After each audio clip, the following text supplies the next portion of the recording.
Part 1. There will be time for you to read the instructions and questions, and you will have a chance to check your work. All the recordings will be played once only, and you will hear a conversation between two people talking about insecticide. First, you have some time to look at questions 1 to 5.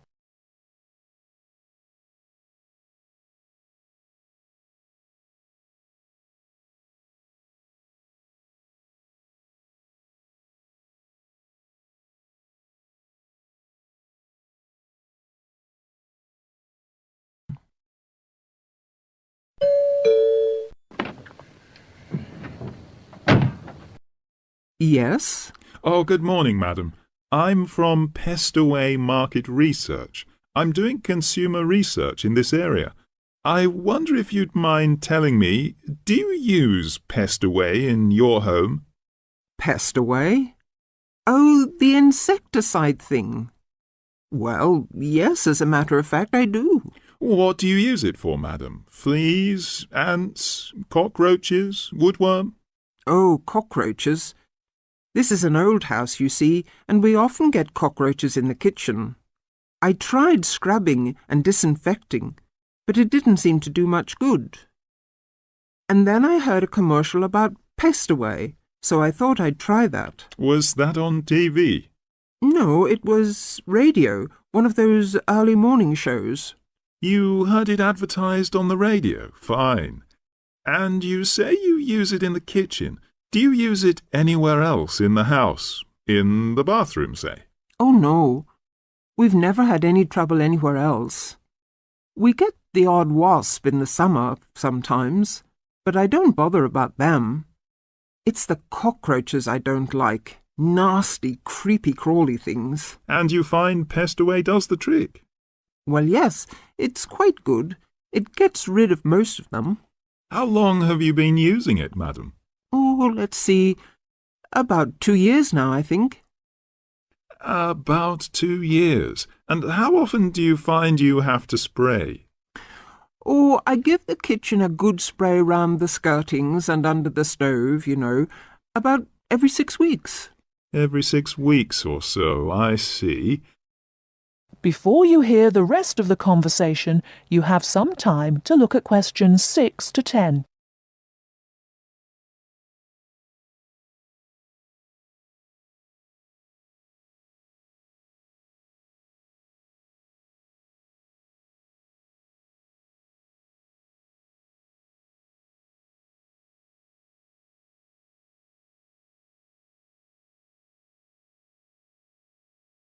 Now listen and answer questions 6 to 10.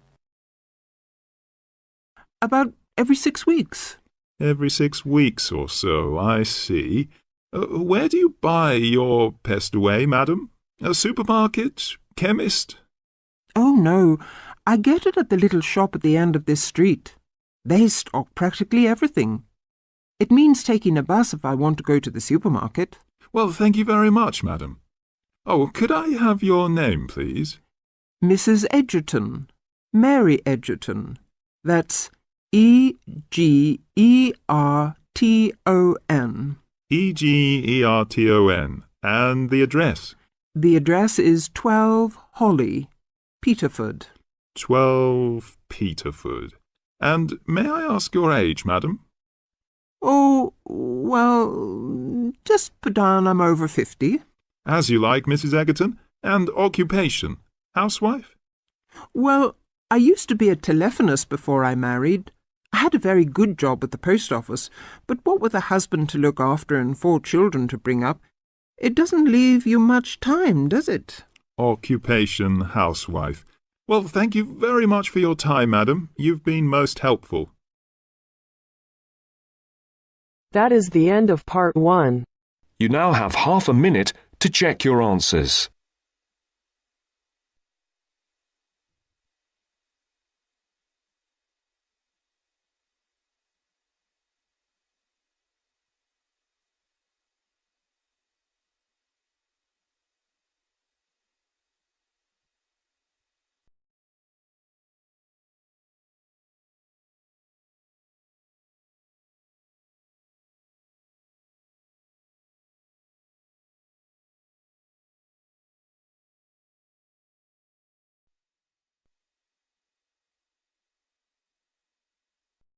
Now turns to Part 2.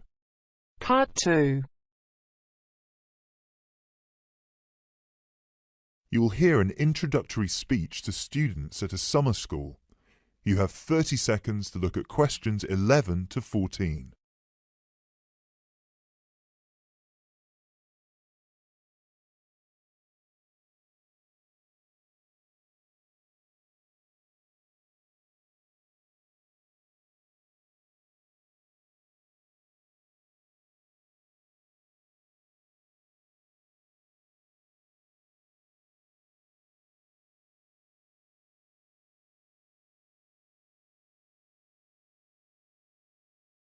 Good morning, everyone, and welcome to Climb Summer School.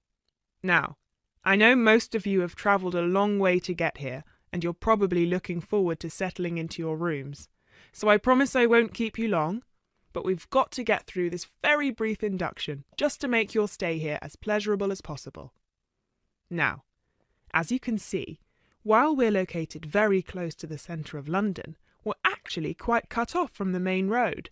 And we've got plenty of space for our facilities and students.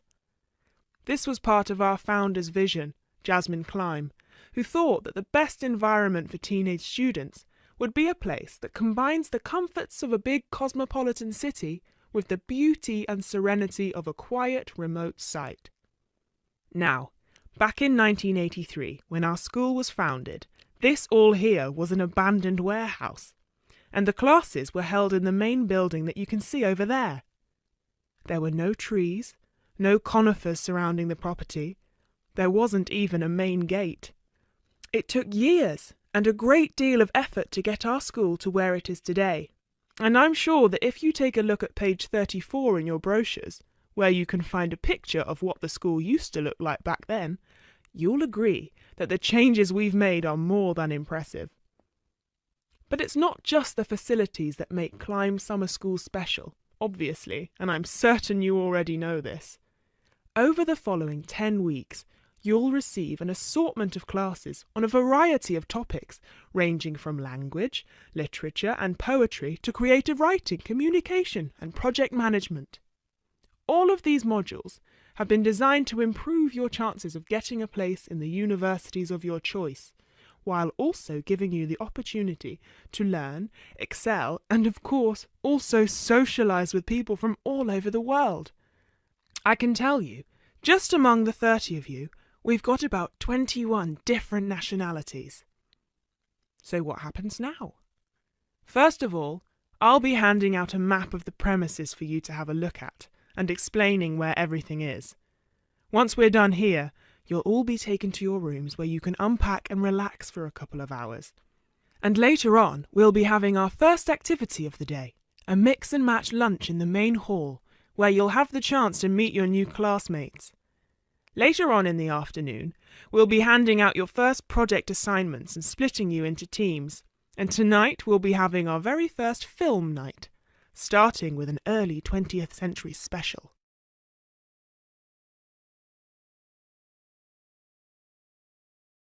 You now have 30 seconds to look at questions 15 to 20.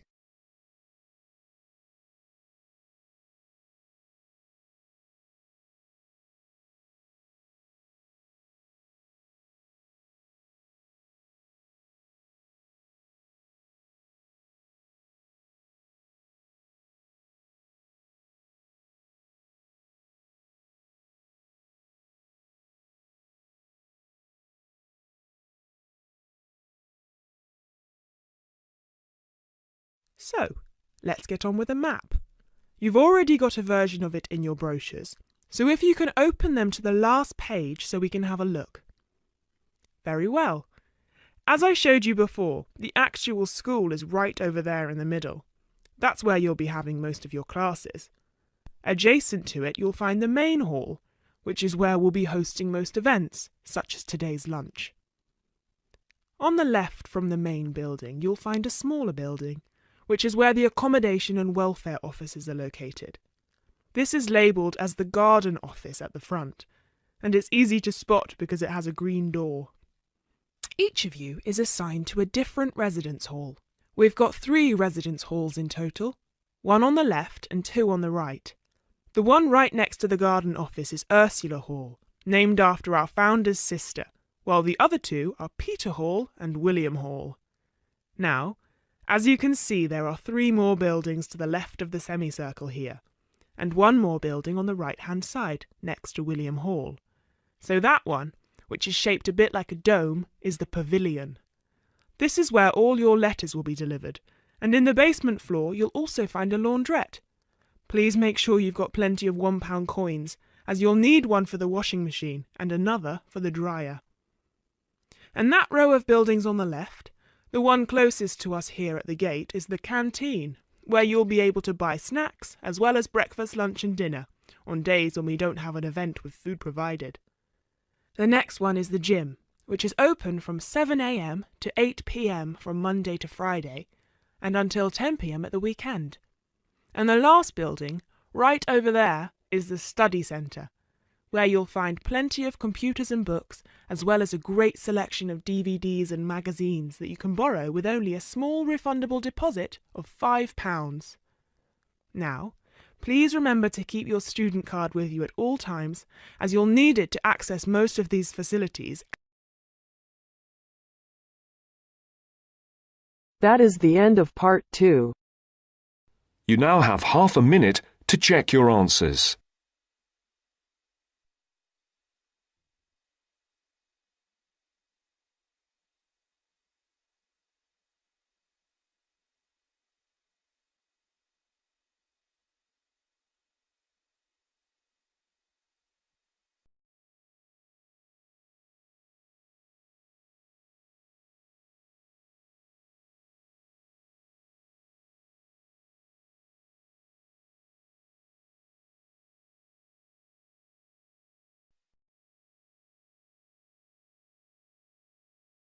Now turns to part 3. Part 3. You will hear a group of students, Henry, Joe, Nancy, and Gordon, discussing changes to their work experience placement arrangements. First, you have some time to look at questions 21 to 26.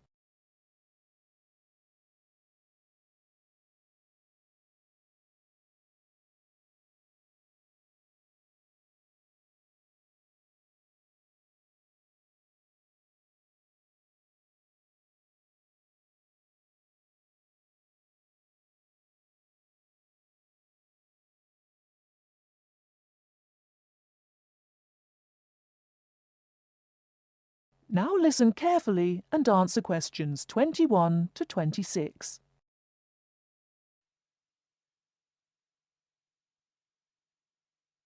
Look, there's the notice that Professor Jones told us he'd be putting up confirming the details of our work experience placements. But I thought that was already arranged. No, he said he'd have to check with the companies that the days we preferred were okay for them. Let's see if any have changed. Teresa's not here today, but her name's first. It says the Uni Bookshop, Friday mornings starting on the 23rd of March. So nothing's changed. I'll let her know. What about Manuel? He's not here either. Is he still going to the music store in the High Street? If it's mainly music, yes, he's still down for that on Friday afternoons starting on the 9th. The day's different. It's changed from Tuesday mornings, but that's okay. I'll tell him. He'll really enjoy listening to music all day. Now, where's my name? Henry. Here it is. I'm going to the beauty shop, and I said I preferred Thursday afternoons. Oh, good, that seems okay. And my start date hasn't changed either. Joe, what day did you opt for? I'm going to Highway Hotels on Monday mornings. Yes, that's okay. And starting on Monday the 12th of March. Oh, has that been changed? Okay, I was scheduled to start the week before. I'll just make a note of that. What about me, Henry? Have I still got the Explore travel service on Wednesday mornings? Just a minute. Where's your name? Let's see. Nancy. Okay, here it is. Explore travel on Wednesdays, yes, but afternoons, and starting date is Wednesday the 14th of March. Has the date changed? No, not the date, just the time, which is fine. I'll get to sleep in. You lazy thing, Nancy. Chris's name is next on the list. Gorgeous Gowns Fashions. What a name. Yes, it sounds good, doesn't it? I'm hoping he'll bring me some free samples. So, has he still got Wednesday mornings? Yes, Wednesday mornings starting on the 14th of March. Okay, I'll tell him when I see him tonight that his arrangements haven't changed. Gordon, what about you? I chose that software company that makes computer games. I can't remember its name, but I asked for Tuesday afternoons. Oh, yes. Here it is. Games to go on Wednesday mornings. There's a note here saying they have their weekly staff meetings on Tuesday afternoons, so that wouldn't be much use to you. That's why they've changed it to Wednesdays, starting on the 21st of March, so you can see their working setup. OK, I'm glad they've changed it. I don't think I'd want to sit through a meeting every week. Before the conversation continues, you have some time to look at questions 27 to 30.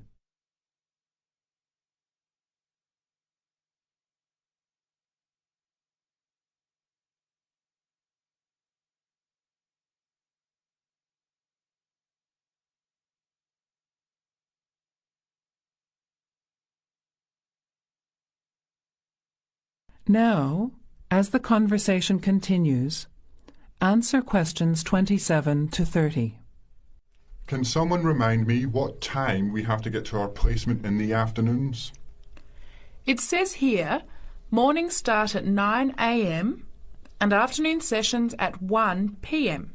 Oh, that's a shame. I thought Professor Jones was going to change it to 9:30 a.m. and 1:30 p.m.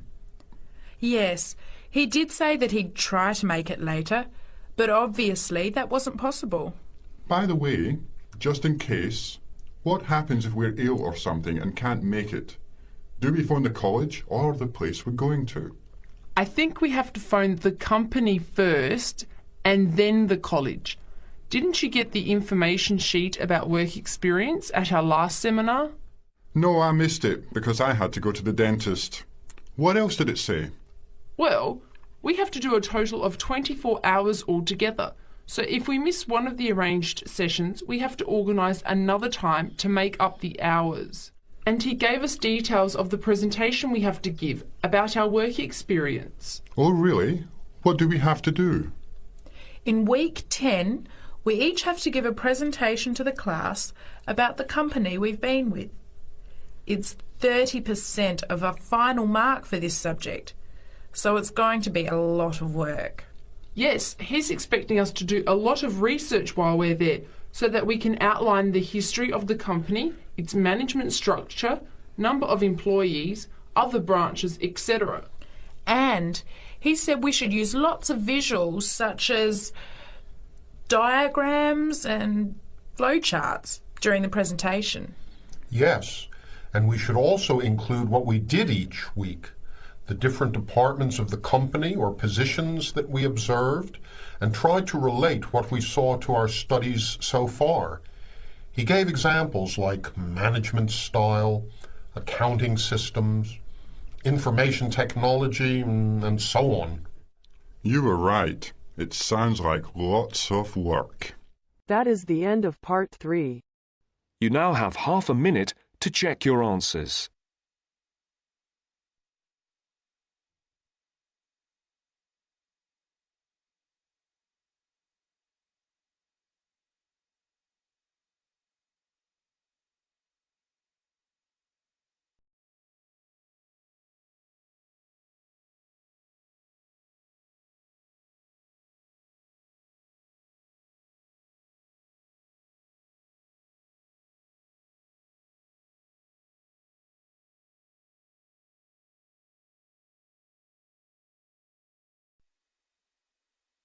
Now turns to Part 4. Part 4. You will hear a lecture about English language. You have 30 seconds to look at questions 31 to 37.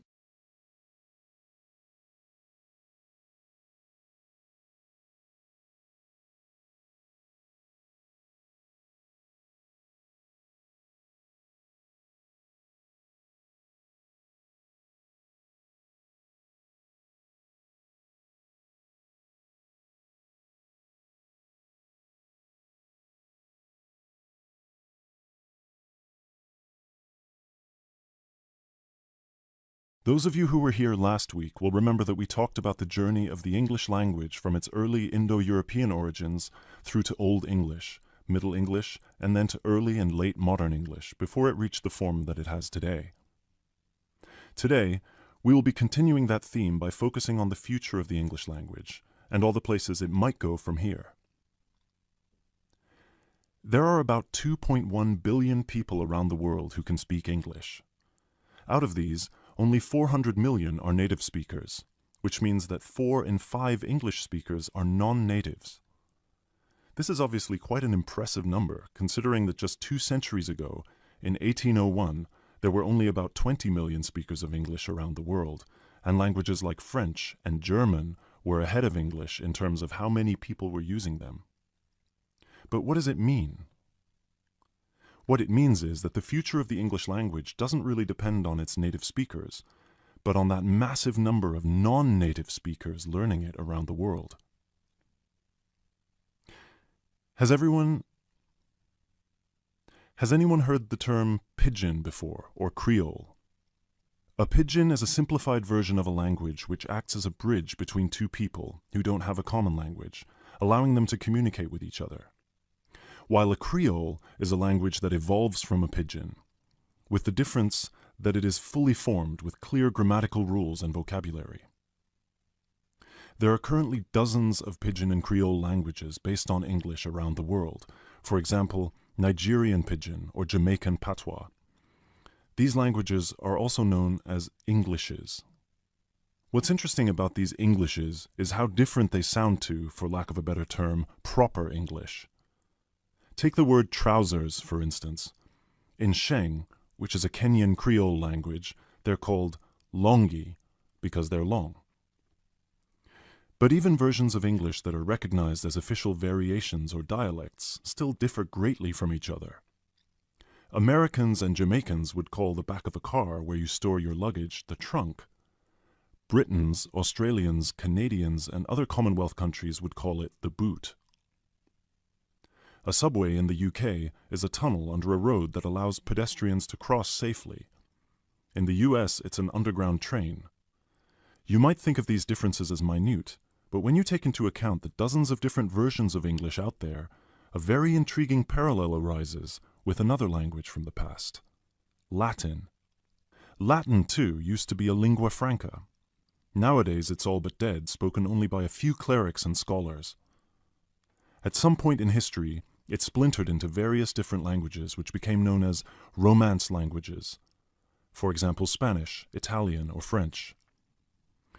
There are some that theorize that the same thing might happen to English in the near or distant future, that all these Englishes we have today in different countries will continue to develop, so pidgins will turn into Creole languages, and Creole languages will turn into just languages, and English itself, as we know it today, will disappear, or become less and less important. It's an interesting theory, if nothing else. You now have 30 seconds to look at questions 38 to 40.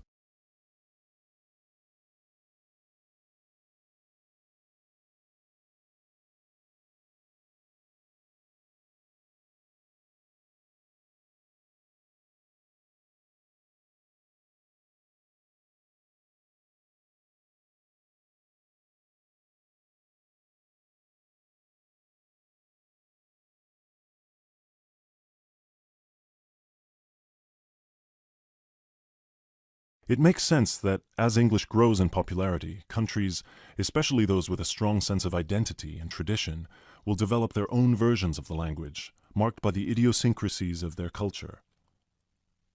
Just think of the contribution of dialects such as Jamaican or South African English. In the past 50 years alone, they've added about 25,000 words to the English language. Most of these related to a local context that wouldn't have existed in English before the spread of colonialism. In terms of numbers, just those are enough for a brand new language. There are some flaws to this theory too, however. While it's true that Latin and English have a lot of similarities in terms of how they developed or have developed throughout history, there is one big difference. We currently live in an era of globalization. Today, you can be in India and stream an American film or TV series in seconds. You can be in Nigeria and listen to British music. You can be in Brazil and read a novel from an Australian author. Just a few centuries ago, this was unthinkable. So what's the other way that English could go? According to some experts, there's the possibility that it could maintain its status as the world's global language, but with a few differences. Already today, most conversations in English occur between non-native speakers. While many of these might be fluent, the majority probably only have an intermediate understanding of the language, devoid of the nuances, colloquialisms, and complex collocations that native speakers employ in their interactions. This means that over time, English could turn into some sort of world speak, the official lingua franca for the entire world, but in a simplified form. Some scholars have even started trying to develop that version of English by selecting the most useful words in the English vocabulary for non-native speakers to learn. Robert McCrum has compiled a comprehensive list of 1,500 words, for example, a version of English that he calls Globish. And what about traditional native speaker English? It might continue to exist, but lose its popularity, as the previous theory suggests. There are many more theories about the future of the English language, of course. I've only focused on the two main ones because they clearly demonstrate our uncertainty when it comes to how this beautiful language will develop. English is in a unique, unprecedented position. No other language has achieved the same levels of popularity in human history, especially in terms of non-native speakers. So, as this is clearly uncharted territory,